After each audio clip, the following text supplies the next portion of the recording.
Would you like me to seduce you? That's it, man. Game over, man. It's game over.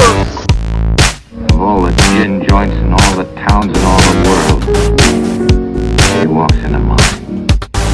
Why is the rum always gone? Frankly, my dear, I don't give a damn. It's a trap. Every town has an Elm Street. Trust no one, Mr. Miller. Nice night for a walk. Groovy. Hey guys, welcome to the Celluloid Fiends podcast. I'm your host, Mo Long. Thank you, as always, for listening. We really appreciate it. And we'd also appreciate if you went over to the iTunes store and left us a rating, left us a review, and subscribed. If you give us a recommendation on a film that you want us to review, it has to be at least 10 years old. We will give you a shout out on the show. Because Gabe and I love picking the films, but we'd love to hear what you guys want us to take a look at. You can follow me at Mitchell C. Long on Twitter and Instagram, and you can read my writing on cupofmo.com. As per usual, here in the studio, I have my wonderful co-host. Hey Celluloid Fiends, it's Gabriel Orto. If you want to go ahead to our Facebook page and give us a like, that'd be great also. Tonight, we're talking about Jingle All the Way, which was a joint pick. Gabe and I both picked this. Thought it would be a nice way to ring in the holiday season. So this movie came out in 1996 and had a budget of $75 million and grossed an impressive $129 million at the box office. It was shot in Minneapolis, including some really awesome shots in the Mall of America. It holds a 16% critic rating and 38% audience score on Rotten Tomatoes. Both of those I thought were kind of low. I can see it. I can definitely see why this has a low rating. It is definitely not one of the best Christmas movies. It's definitely, there's a lot of charm in how not bad it is, but just cheesy it is. And I think it's starting to become a kind of a cult classic. Absolutely. I would definitely call this film a cult classic, which we'll dig into that in a little bit. So, Jingle All the Way follows mattress salesman Howard Langston, Arnold Schwarzenegger, who kind of tends to neglect his wife Liz, Rita Wilson, and son Jamie, Jake Lloyd, who, as Gabe reminded me when we were watching the film, played Anakin Skywalker. Annie Bobani! Oh, no. But I think the reason I did not recall that is because I repressed all of the Phantom Menace. Oh, not all of it. Yes, all of it. Your favorite character, Jar Jar Binks. The holiday special is better than the fucking Phantom Menace. Yes, I said that, and I stand by it. So on Christmas Eve, Howard realizes that he forgot to buy the much sought-after Turbo Man action figure that his son desperately wanted for Christmas, and which his loving wife reminded him 2 weeks prior to buy. So this prompts a frantic search all over town for the Turbo Man action figure, which pits Howard against mailman and father Myron, who's played by Sinbad. Yes. We had both seen this movie before. What was your first time watching this? First time actually watching this was like 2 or 3 years ago when I first started dating my fiancée Danielle. We were watching her mother's house for the weekend. It was around the holidays. She wanted to watch a Christmas movie, and we were just kicking back shots of tequila all night. And she's like, let's watch Jingle All the Way. I'm like, I've never seen this movie, but I know it's awful and it has Arnold Schwarzenegger in it, so I'm in. And that's a pretty good summary. It is awful, and it has Arnold Schwarzenegger. And how many times have you seen it since that? Probably 3 or 4 times. So I watched this back in the day, and I want to say it was maybe like mid-2000s, and I just rented it because at the time I was going through this Arnold Schwarzenegger phase, and I was watching a lot of his fare, like The Terminator and Commando and Predator, and it was the holiday season, and I wanted to contribute to my family's Christmas movie watch list, and this was my contribution. It differed a lot than the selections that my parents were curating, which was mostly Bing Crosby films. No Christmas Story? Christmas Story was probably in there somewhere. I don't think Die Hard was, though, unfortunately. I think that Gremlins would have been a better suggestion than this movie. Mo. You know, I threw out Black Christmas, but for some reason my parents shot that down. Oh, not a fan of Black Christmas. You know, maybe they're just not John Saxon fans. Who's not a John Saxon fan, though? Your parents, apparently. Right? But this was actually only my second time watching Jingle All the Way. I had not seen it since I watched it the first time.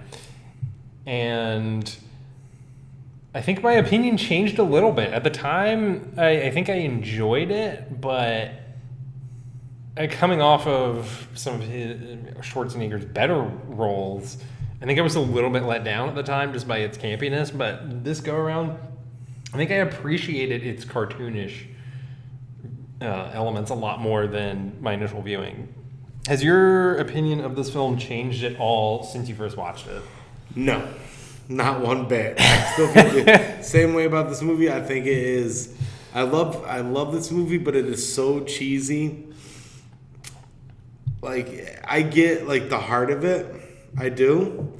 I feel like at the time this movie came out, kids begged their parents to go see this movie because it was a children's Arnold Schwarzenegger movie, which is not common. And I feel like a lot of people left disappointed. But as I get older and I become more cynical, I think that this movie is just hilarious in the worst ways. In which ways are you referring to when you say the worst ways? Like, the acting. I think the acting is not that great. The effects are terrible. The even effects for are the time. Yeah, the you can't effects even are say it was terrible. because it was The in sto- 96. The storyline is kind of just not awful, but just kind of this is crazy. Like, this doesn't happen in real life. Like, Arnold Schwarzenegger's on a parade float as Turbo Man. You know, that was something I was thinking about when watching it this time. And I do love this movie for all of its flaws. But you're totally correct that it's actually almost disjointed. Like, a lot happens in this film. From at the beginning, Howard missing his son's karate performance, to realizing he needs to buy the Turbo Man, and there's this crazy mall chase and a mob in a toy store, and then he ends up following a sketchy mall Santa back to this basically like sweatshop where they're producing bootleg toys, and it's just a bunch of mall Santas who work there. One of the mall Santas was in fact the Big Show of WWE fame, and another one of the Santas was Vern Troyer. So then that happens, and then there's the subplot of trying to get a Turbo Man and thwart Myron the Mailman from getting it. Yes. And then there's the scene where the two of them are trying to win a Turbo Man from the radio station, and Myron pretends he has a fucking mail bomb, and then there's like the running gag with a cop. Yeah, like there's a lot to be taken in from this movie. Yeah, it's very over the top, and then also there's the incredibly annoying neighbor who seems all too perfect, Ted, Played by Phil Hartman. Yes, and I thought he pretty much stole every scene he was in. Oh yeah. Phil Hartman is a great actor. That like he is a shining star in this movie. I feel like he aims for you to hate him, and you really hate him in this movie. He's kind of the neighbor that's too perfect to the wives, of course. Oh yes, and he even gets his son a reindeer. Yeah. And the son names the reindeer Ted after his dad because he feels like his dad is so perfect. But there's just so much that happens in this movie, and upon rewatching it, I felt like every scene was like, oh yeah, this happens, doesn't it? Exactly. But somehow it even though it does at times feel kind of disjointed, I still feel like it ultimately does flow well, and it's easy to follow. Oh, it's definitely easy to follow. It doesn't become convoluted at any point in this movie. It's just great in the worst ways, which is the best way I can describe this movie. Yeah, that's an apt descriptor. I think two of the cheesiest parts actually are at the end. So the parade occurs, and through a misunderstanding, Howard gets dressed as Turbo Man in like a working Turbo Man outfit because that's real. And he ends up giving the special edition of the Turbo Man action figure to his son. And as Myron's being led away in handcuffs, the son gives the Turbo Man to Myron and says, "I don't need this. You can give it to your son. I have the real Turbo Man," talking about his dad. Right. And it's so cheesy. And the ending part, the very ending where the mother's just like, so I go, see what you did, all you did for your son for his Christmas present. I can't wait to see what you got me. And then Arnold just looks right at the camera, and was like, oh. It's one of the worst movie endings that I've ever seen. But it's hilarious. It is. No, we both just cracked up. And apparently, I don't know if this was supposed to set up a sequel or not, but there was a sequel. There was? Yeah, I never saw it, but there was a sequel. I think it's pretty standalone, and I think it was direct-to-video. Did it have Arnold in it? If I recall correctly, it did not. And it looks like that fared even worse than the original. Oh, no. I think it had Larry the Cable Guy. Oh, it did. Jesus. Oh, for fuck's sake. Yeah. Okay. So, and that came out in 2014. And what was the movie called? It was called Jingle All the Way 2. And the premise is that Larry's daughter, Larry is played by Larry the Cable Guy. Great creativity on that end. Larry's daughter wants only one thing for Christmas, a talking bear. His daughter's stepdad intends to make sure that Larry can't get one. No, thank you.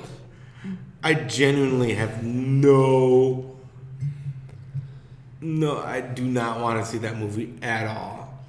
Not only for the fact that it is a sequel to Jingle All the Way, it's the fact that Larry the Cable Guy is in it, and everything that Larry the Cable Guy is in just turns to shit. I think Larry the Cable Guy is one of the worst things that's happened to comedy. I would upvote that statement 100%. So, aside from the fact that there was this 2014 sequel, which seems horrible and neither of us are going to watch, do you think a sequel to this film could have worked? Maybe with maybe in this day and age, maybe if they got Jake Lloyd, or I think that's his name, the kid. Yeah. If they got him to play the father this time around, I thought that would be pretty hilarious. I think that would be hilarious as well, especially because there's that scene in the diner when Myron is talking about his childhood and how there was some toy that he always wanted that his dad didn't get for him for Christmas, and he attributes that as like a giant childhood trauma, and then Howard hallucinates his kid, Jamie, as being very messed up because he didn't get the Turbo Man. So I think it would be interesting to see the kid grown up and kind of the role reversal and have him in the same scenario where he forgot to get a certain toy and it's Christmas Eve and needs to go out and get it, and maybe even bring in Arnold as the grandfather. Right. So you could have like a couple generations there.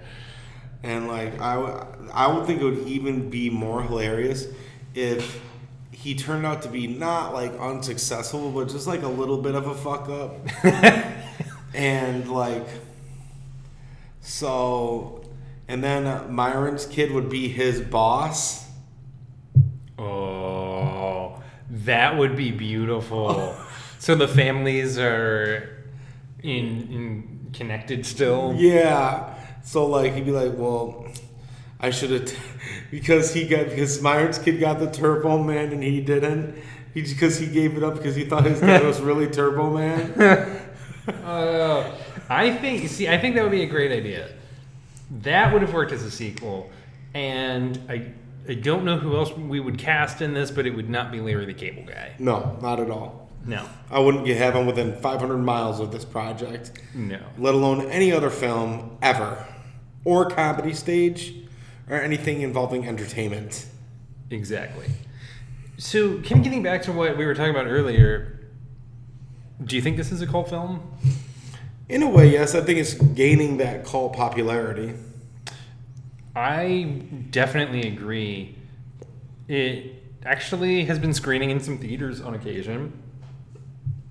But to me, it's not one of those films that is revered as a classic when people start talking about Christmas movies. Like, they'll throw out, A Christmas Story, Miracle on 34th Street, Rudolph the Red-Nosed Reindeer. Jingle All the Way, there's definitely a hardcore fan base for that. But I think it's kind of a lot of people in our generation who either watched it around when it came out or shortly thereafter, or were watching their childhood, or maybe were exposed to it later on in life but still kind of appreciate the time, because this is definitely a 90s movie. It is. It definitely is. I was a bit too old by the time this movie came out. I was in middle school. I really wasn't looking for an Arnold child flick. I was too busy watching Arnold's real good movies like Terminator 2 and all kinds of shit, Predator. But as I said, the first time I watched this movie was as a 29 or 30-year-old adult. So as an adult, I think this movie's hilarious, and I watch it every year. Yeah, no, I also think it's hilarious, and I think it deserves the cult status that I would say it has, but some might argue that it's just gaining that.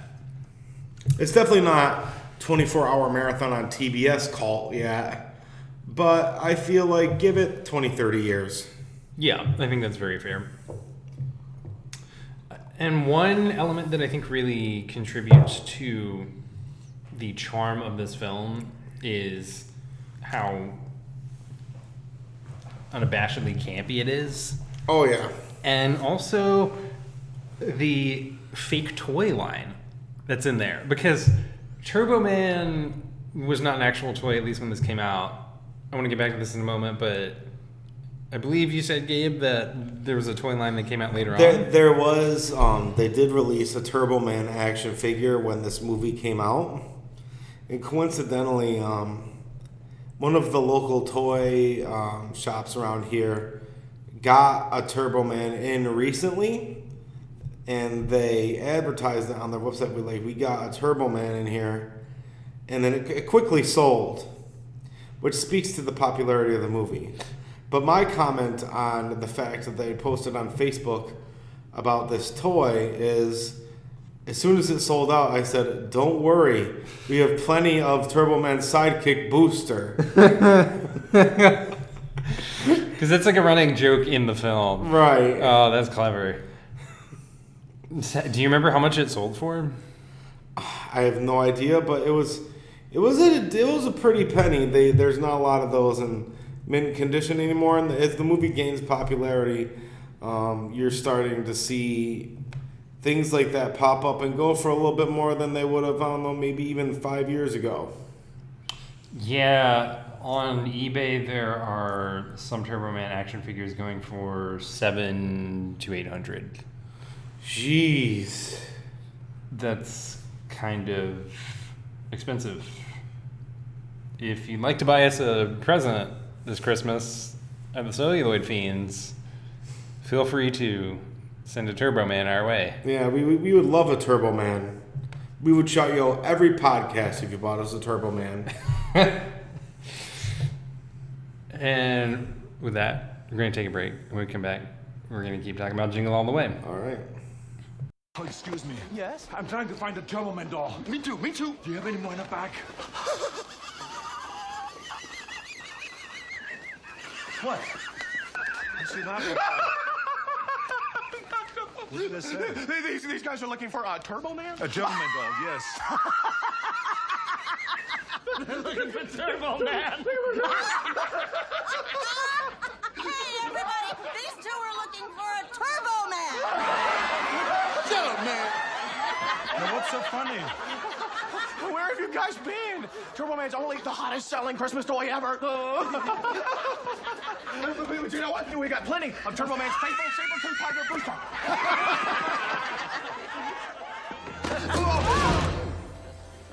Where's your Christmas spirit? That's better.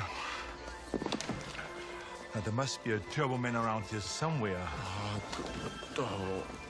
The last one just left. Some lady had it on layaway. A lady? What lady? Just short, with a fur coat. Fur coat. Uh-huh. Sorry, buddy.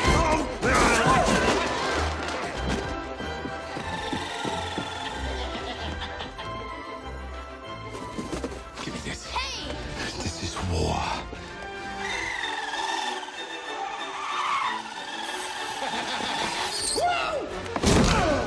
Yeah! Cool. Oh, poor baby. Turbo Man.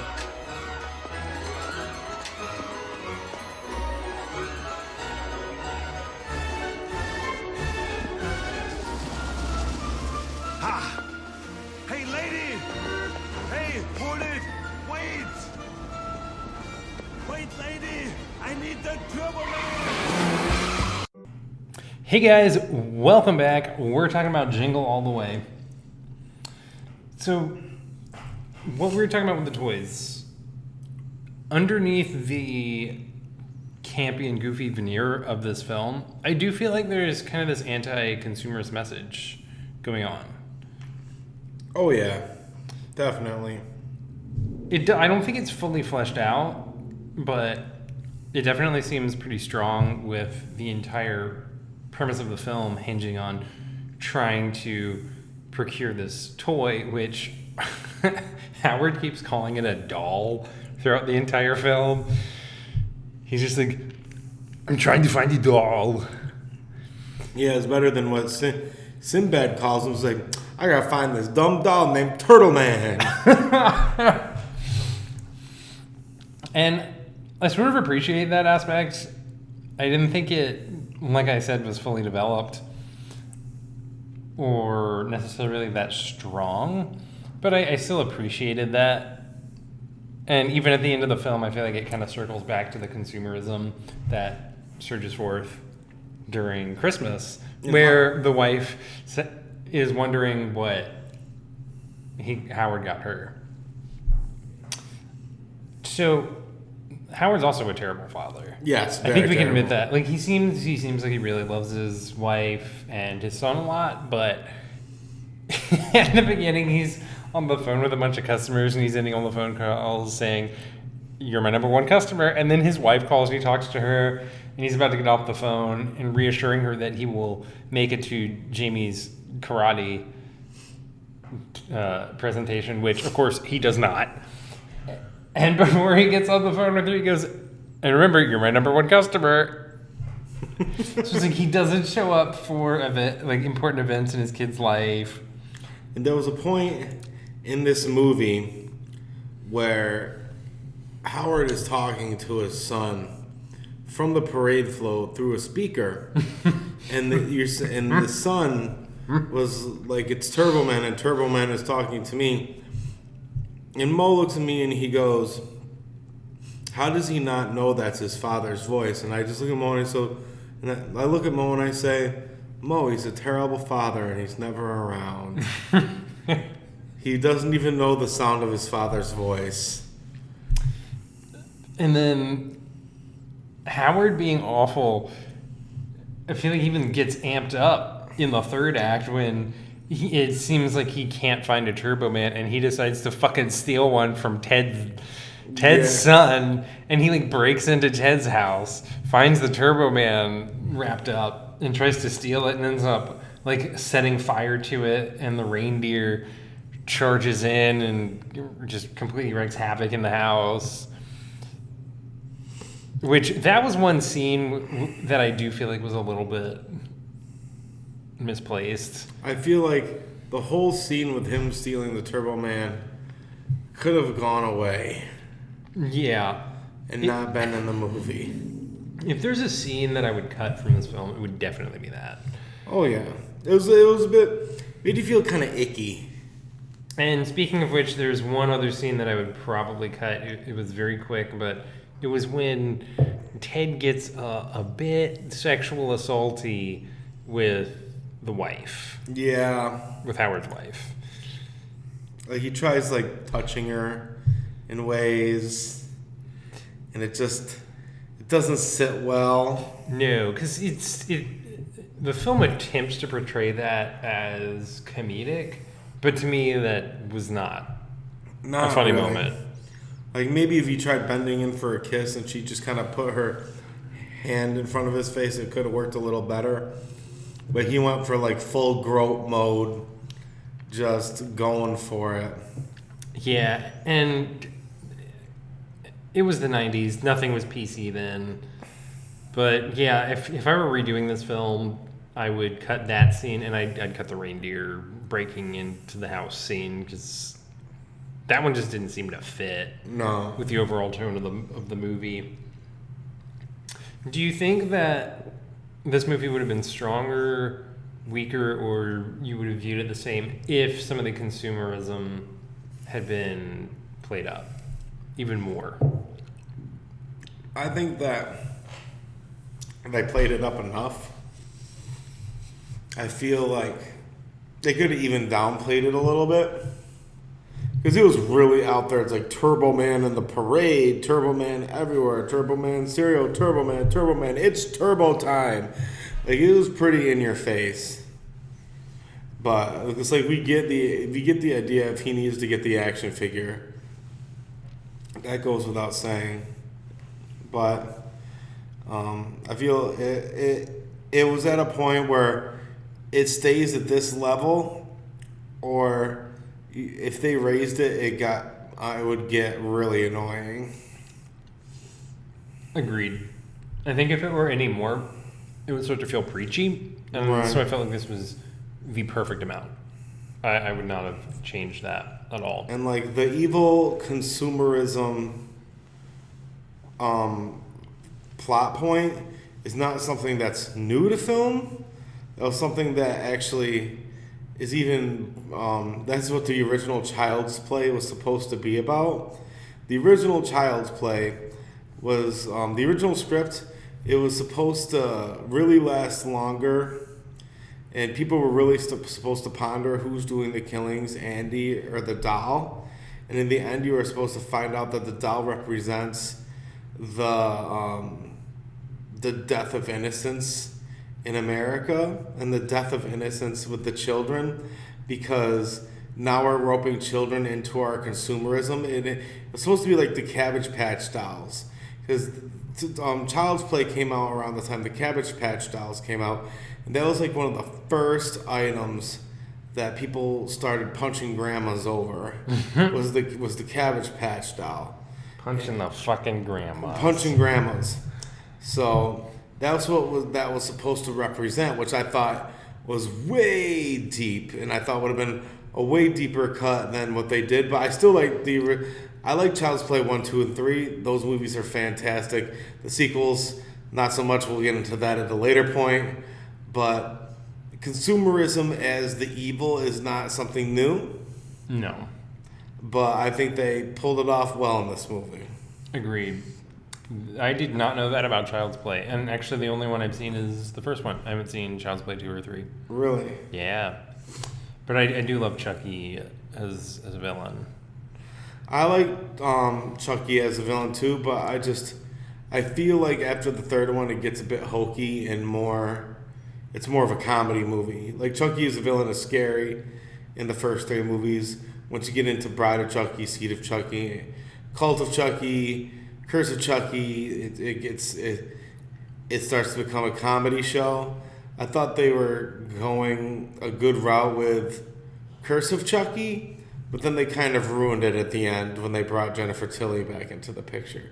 Because Jennifer Tilly is not scary to me. I need to watch the rest of that series.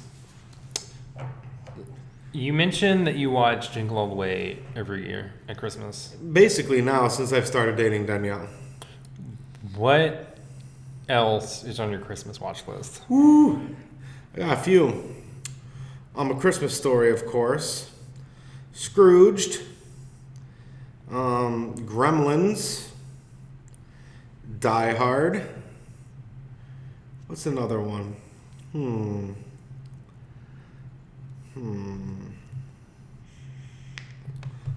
trying to think. Like, those are pretty much the ones I watch the most during the holiday season. Oh, Elf. I do like to watch Elf. You know, that is one of my favorite Will Ferrell films. Oh, yeah. I love that movie. Yeah, so my Christmas watch list, it's kind of mixed. Some stuff that's more traditional, some stuff that's a little more unusual. I love White Christmas. That's one of my favorite films. It's just a classic. I always watch Black Christmas, too. Oh, Black Christmas? Yeah. No, the original, that's on my Christmas watch list. And Silent Night, Deadly Night. That is a good movie. It's not on my Christmas watch list. I really like Christmas with the Joker, the Batman the Animated Series Christmas special. Oh, really? Yeah, and I love The Ghost Who Stole Christmas, The X-Files Christmas special. I really liked Better Watch Out. That came out in 2016, and it was a holiday-themed thriller, and it was just really fresh and unique, and it had this twist at the end that I did not predict at all. If you haven't seen that, I highly recommend it. And I like some stuff like Rudolph the Red-Nosed Reindeer, The Grinch. I love A Charlie Brown Christmas. I haven't seen that in a while, actually. Oh, that one just, it doesn't get old. It's just adorable. And I love The Great Pumpkin, Charlie Brown as well. I kind of like grew up watching Peanuts, so I definitely have a soft spot for those. I do have a soft spot for the Grinch movies.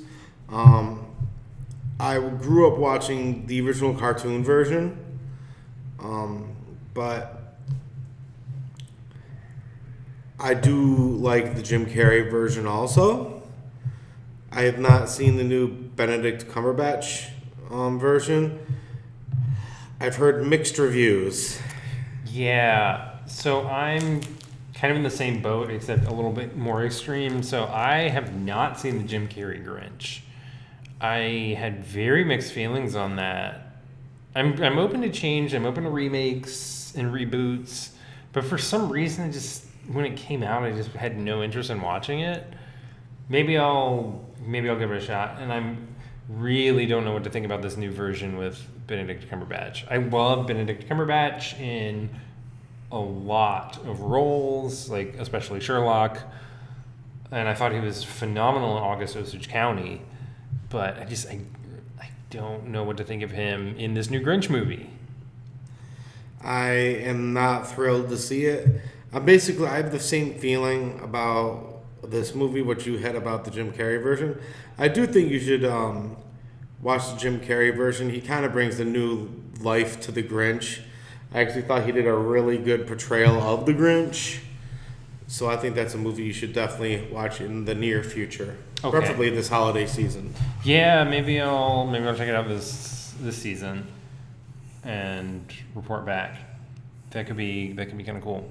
But yeah, I feel like there are just so many Christmas movies and shows. There are a lot out there. One that neither of us said was Jack Frost. The horror movie or the children's movie? Either. There had to be so many families that intended to rent the family film of Jack Frost and ended up renting the Jack Frost horror film by mistake. The world's most pissed off snow cone. I still don't know how that movie got made. I think that movie's fantastic. Oh, it's maybe fantastic. Maybe next Christmas we'll review that. We'll do that and Black Christmas. Also, one I forgot to mention that is on my Christmas watch list is Die Hard. I do feel strongly that it's a Christmas movie. It is a Christmas movie. And anyone who feels differently can unsubscribe to the podcast, but not really. Anybody who doesn't think Christmas is great at Nakatomi Plaza can suck my dick. There you have it, folks. So, now that we've talked about some of our favorite Christmas movies, now it's time to basically pick our favorite children, and let's list our top 5 favorite Arnold Schwarzenegger films. Oh, this is going to be interesting. You go first, Mo. I want to hear your list. I always go first. I want you to go first. All right. Terminator 2. As much as I love the original Terminator, I think Terminator 2 was technically a better film by a very slight margin. So I'm going with Terminator 2. Total Recall. I adore that movie. It, again, like most Arnold Schwarzenegger films, it's very cheesy and is just full of one-liners. Consider that a divorce. But I think it does kind of play with some intriguing themes about memory. End of Days. That, I think, is maybe one of the more underappreciated films in his career, and I think horror films of the 90s. It's phenomenally well acted. CCH Pounder's in it as kind of a side character.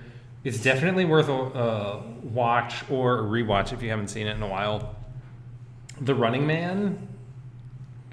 I love The Running Man. And that one is actually still pretty relevant. And then I'm going to have to go with Predator. All right. Gabe's 5 greatest Arnold Schwarzenegger movies. Terminator 2. That goes without saying. One of the greatest Arnold movies of all time. Predator. That's amazing too. Running Man.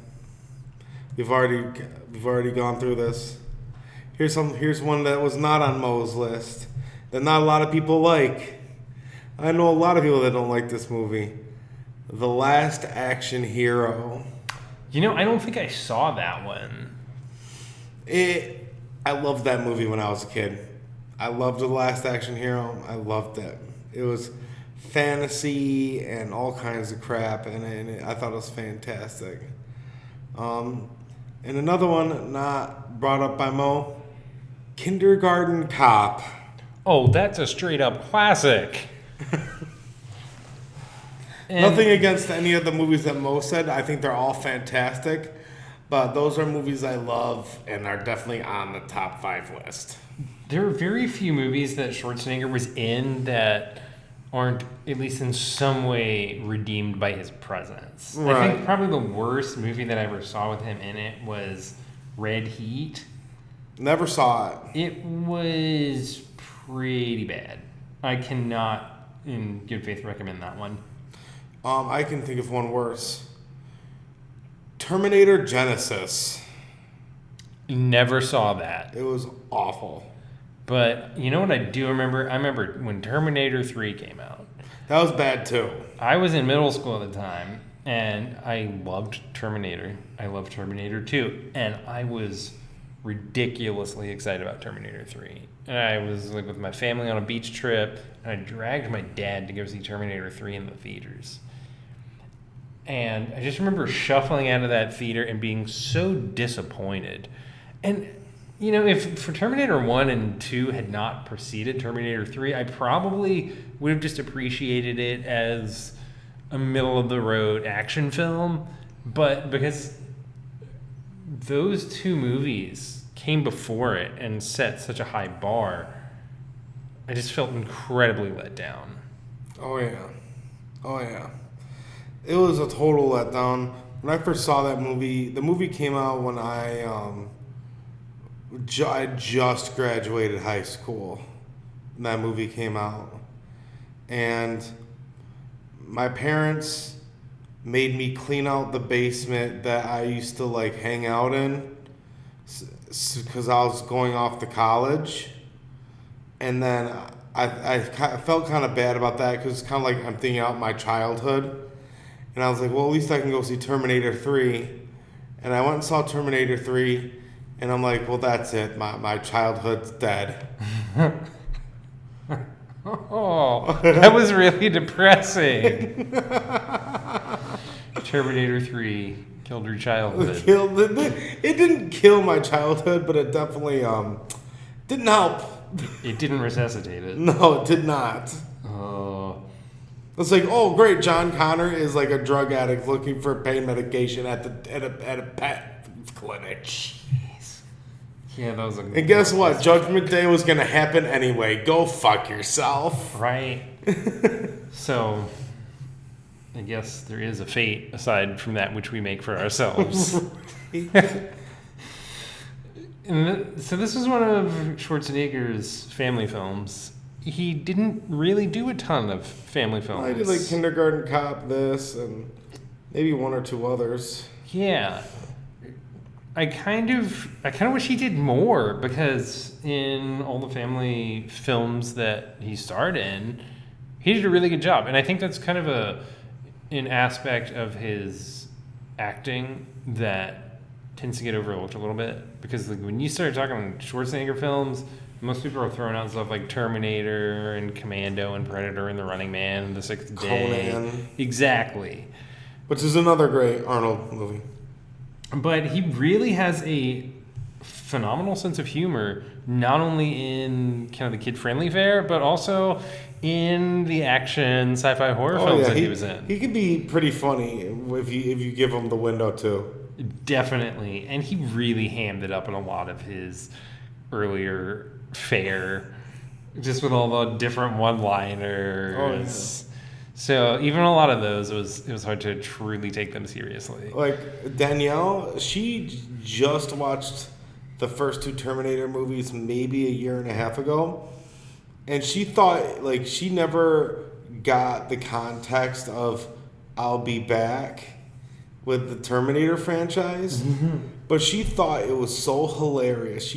She was rolling for like 30 minutes about, in the first Terminator, he comes back. I mean, he walks into the police station and then he says, I'll be back, to the police officer, then drives a police cruiser into the police station. She thought that was the funniest thing ever. That really is kind of an iconic scene. Right. And it is funny. It's dryly comedic. It's also just like well shot. Because I remember the first time that I watched Terminator, I think pretty much anyone who saw Terminator after it came out in theaters was familiar with the line, I'll be back. So I knew that line was in the movie, but I didn't realize he was going to just fucking drive the car into the police station. And I was so surprised. I was like, wait, what the fuck? So, yeah, no, that's an amazing film. So why don't we rate this bad boy? All right. Mo, I give this film 2.5 stars out of 5. Because I think it's right down the middle. It's not a great movie. Certainly not a bad movie. It's right in the middle. It's a good movie. It's a good Christmas watch. I think there's redeeming qualities about the movie, but I just don't think it hangs with the greats. Yeah, give it 20 years. I think it'll reach cult status, like real big cult status. That's a fair take, and that's actually pretty close to what I'm going to give it, which I'm going to go with 2 out of 5. I do love this movie. I watch it. I'm going to start watching it regularly because I think it needs to be celebrated. I hope that it either is a cult classic or goes on to be a cult classic. I like how it's just incredibly cartoonish, from everything like the mail bomb going off, and it just being incredibly slapstick, to the kind of anti-consumerism subplot. And I think Arnold Schwarzenegger does a phenomenal job in this film, just getting to be goofy. But ultimately, I don't think that it's a classic by cinema standpoints. It's definitely got its flaws. It's a little disjointed. The effects weren't great. So I'm going to have to go 2 out of 5. That seems about right, Mo. Oh, and also, Scott Bakula, Lord of Illusions, Twin Peaks. Just in case you thought you were getting out of this episode without hearing any of those things, you were wrong, and you will never. You were wrong. Did we almost go an entire episode without bringing up Lord of Illusions? Yes. Oh, I need to work Lord of Illusions into the show notes next time. We can't end an episode. I saved the episode, Mo. I saved it. It's the Christmas miracle. It's my Christmas present to you, Mo. That's the best Christmas present that I could ever receive. That's our episode for tonight. Yes, it is. Thank you for listening. As always, we really appreciate it. And we'd also love if you went over to the iTunes store, left us a review, gave us a rating, subscribe, hit us up at Celluloid Fiends on Twitter. You can follow me at Mitchell C. Long on Twitter and Instagram. And you can read me on the interwebs at cupofmo.com. And don't forget to head over to our Facebook page and give us a like. Until next time, Celluloid Fiends, it's turbo time. You've got to please stop it. Stop it now. Turn it off. Turn it off. Stop it. Stop it. Stop it. Stop it. Stop it. Stop it. Stop it.